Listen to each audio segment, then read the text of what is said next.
I'm gonna be breaking down the best damage support for Electro Keqing. Do keep in mind that Cryo supports might be placed lower in the tier since the physical debuff we gain from Superconduct doesn't get utilized. Don't get mad if I put a good Cryo support on low tier, they're just remarkably better for physical Keqing. The way I tier this character depends on how much overall damage they can provide. Each character's way to amplify your damage is different. To give you some examples, you have raw damage like Fischl, stat buff that the Dragon Slayer and Petra sets provide, and energy particles given by supports. This doesn't provide damage but it allows your Keqing to ulti more frequently. Because of this format, you'll be seeing healers usually in lower tiers. One last thing, Constellation and Investment. We're looking at a stack Keqing and support with low to mid investment. The tier would be entirely different if everyone is at max investments Constellation 6. I won't talk about any Constellation for 5 star and a cap of Constellation 3 maybe for 4 stars. Only if their Constellation is worth mentioning though. Starting off strong we have Chi Chi. Absolutely broken, makes your team unkillable, and on top of that she's very cute, S tier. Kidding, not a lot of damage obtained from her. E has a very long cooldown, plus Superconduct is the weakest elemental reaction in the game. And it's better to stick to Keqing if you want added DPS, D tier. Next up we have Razor. Better as a main DPS, his kit requires him to be on the field to get most value. A lot of the characters in D tier are going to be semi-controversial for its order of placement, so please just bear with me. Next up we have Amber. She barely synergizes with any characters. Her E takes a while to explode, and by the time it does, most of the enemies are already far from it. Her Q is an okay damage for a quick elemental reaction. Still, she doesn't have a consistent way of giving your team energy particles, so she's D tier. Next up we have Noelle. The first shield character, shield doesn't provide any damage, but it allows you to tank hits without getting knocked back. So instead of dodging and wasting that stamina, you can spend those to attack until the shield is broken or runs out. Basically anyone in D tier, I think it's just much better to not swap with them. Ahead of Noelle, we have Barbara. Pure healer, although she can equip Dragon Slayer to boost Keqing's attack. She can also apply wet status with her E as long as you keep your distance close. Barbara is a free-to-play Hydro, so if you want an Electro Charge team but doesn't have any other Hydro characters, you can add her. Ahead of her, we have Xinyan. Similar to Noelle but with added damage. Shield level 3 is situational, but if you manage to get it, you get a continuous AoE pyro damage for a couple of seconds. Ahead of her, we have Diona. Characters affected by her shield have their stamina consumption reduced by 10%. This means your Keqing can squeeze in some extra charge attack within your auto rotation. It also has a movement speed buff, so that's a bonus. Her Q has a cryo dot, however the energy cost is quite high. Ahead of Diona is Chongyin. Anti-synergy, do not use E when using Chongyin. It basically converts your attacks into cryo, which gets rid of your electro damage entirely until E is over. Mainly used for key spam for support, since it costs 40 energy with a 12 seconds cooldown. Again, Superconduct is the worst elemental reaction in the game, so not a lot of damage gain. Ahead of Chongyun, we have Lisa. Her full charge E takes 2 seconds to cast, and that's very slow. Her ult is a massive electro AoE damage, and at Ascension 4, anyone hit by it would have their defense reduced by 15%. But similar to Diona, her Q requires 80 energy to fill. First up on B tier, we have Geo Traveler. We will use Aether for that. Geo Traveler is a little bit annoying to use. Both of his abilities can get in your way, or even worse, you'll climb them accidentally. His E energy particles are pretty consistent if you quickly aim it, and his Q only costs 45 energy. You can also equip Petra sets for damage boost. Next up we have Kea.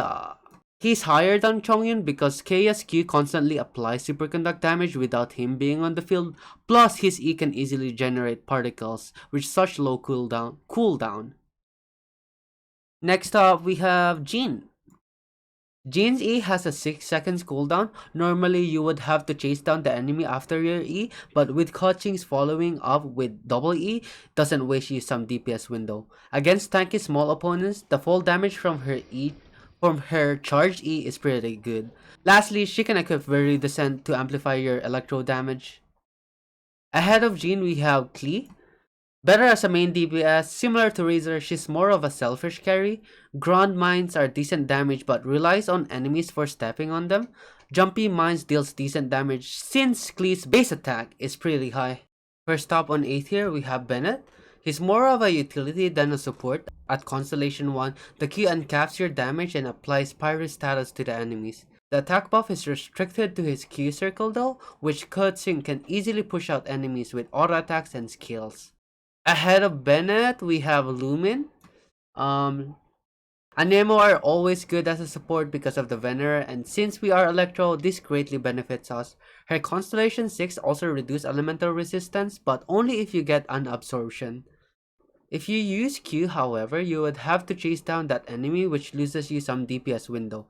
She's higher than Jean since her Venerer does AoE, whereas Jean can only apply it to 1 to 2 enemies, unless you charge it. Ahead of Lumin, we have Beidou. Believe it or not, Beidou is actually one of the best support DPS in the game, but only if you can parry consistently. Perfect parry is the reason why she can boost your overall damage. The quickness of the parry and switching back to Keqing basically gives you free AoE DPS. The biggest downside though is you having to rely on enemies hitting you, and the perfect parry I was mentioning is pretty hard to master.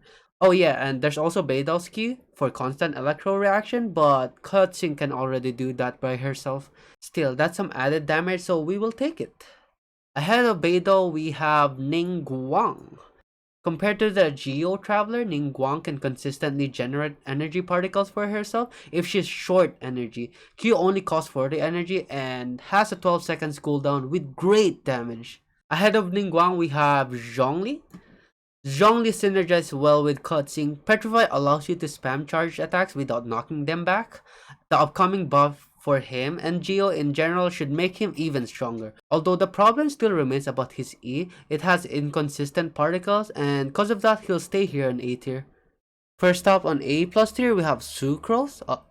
Hold on a second. Sucrose? Is she still underrated up to this date? I'm not sure. Veneer set with Dragon Slayer for cheap investment damage. Once you get elemental mastery or attack percent, you can switch to some damaging catalysts. All early constellations benefit her support role, C1 especially, which basically gives you another E.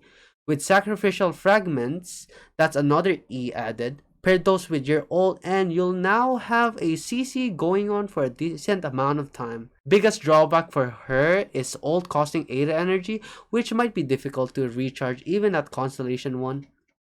Next up, we have Albedo. Still fairly new. At Ascension 4, his Q boosts your team's elemental mastery by 125 for 10 seconds, so the overall damage of your trigger support should be higher. Albedo's E 4 seconds cooldown is the fastest E cooldown in the game, and his Q still deals some decent damage. Next up, we have Tartaglia. I'll call him Child. Better as a main DPS, he's a little bit weird. Both roles work for him, but are suboptimal. Child needs a proper setup that revolves around him for optimal damage. He's a Hydro character though, so we get to use Electro Charge reactions. He might be lower tier actually, but for higher investment, that's a different story. I mean, this guy is used in every speedrun, so he's gotta be S tier for that, right? Okay, moving on, we have Diluc. Wait, where's Diluc? There's literally only like few people here. Why am I looking for Diluc? Main DPS, the fact that his damage is insane put him in A+. Support Diluc is all about Q because Triple E takes so much field time that sometimes it's not worth it unless you need the energy particles. With higher investment, then his Triple E can out DPS Keqing auto rotation. Last but not the least, for A tier at least, is Xiangling. Xiangling provides constant fire damage without being in the field.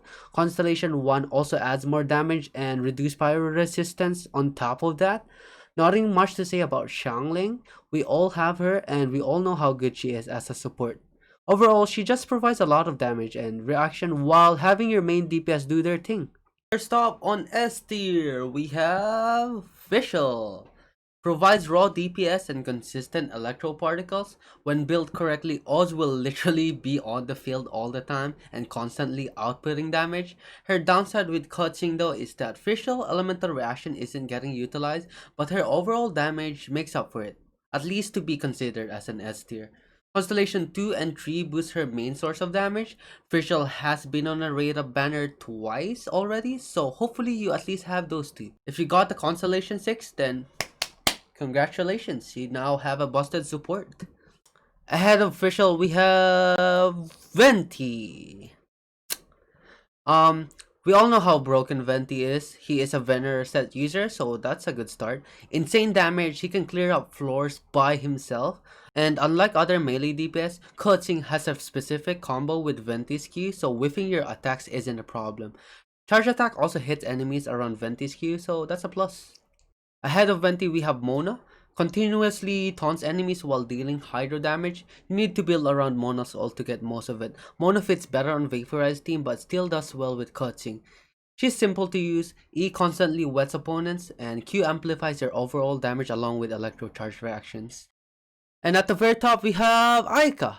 Ayaka, best character in the game, best DPS in the game, best support in the game. I'm kidding, obviously, because Shinkyu is the top of the S tier. Shinkyu early constellations are all useful. E has some damage and applies wet status in close distance. Q for constant electro charge reaction, which by the way scales very well.